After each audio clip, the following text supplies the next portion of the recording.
Welcome to the launch of our series called What's on Our Switch.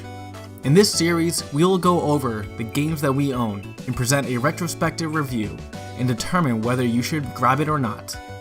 First up is a game that we both bought immediately after the launch of the Switch.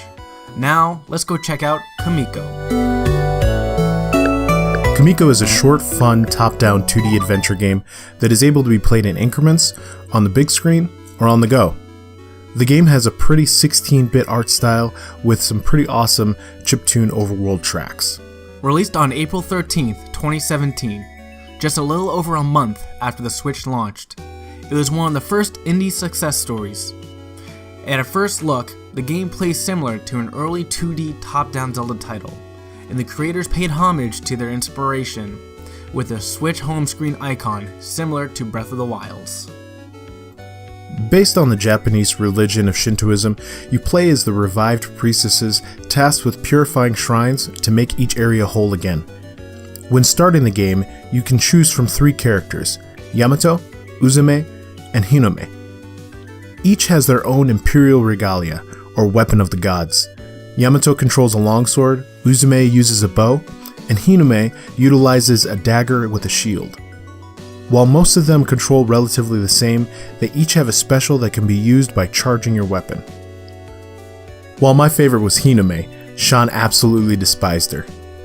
The combat definitely favors a fast and aggressive playstyle. While taking out demons in each section, there is a pattern. Enemies will quickly respawn once you backtrack to the same area.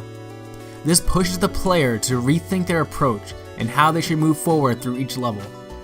The entirety of a game session takes place in 4 levels, each having different themes and puzzles.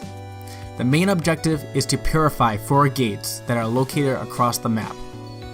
Completing this task will lead the player to the mini-boss. As you unlock each gate, the world reacts by slightly changing the lighting of the overall level.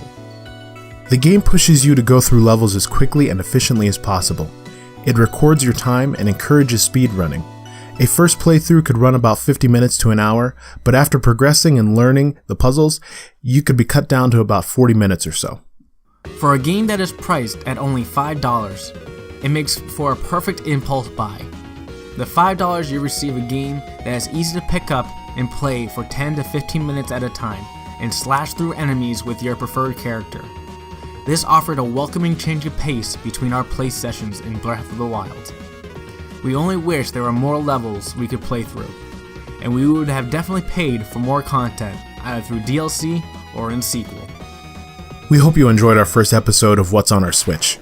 We just want to give you an idea of what Kamiko is like, so here's some gameplay from the first stage with Sean's least favorite character, Hinome. Make sure to like and subscribe and let us know if you want to try out this game in the comments below. Bye!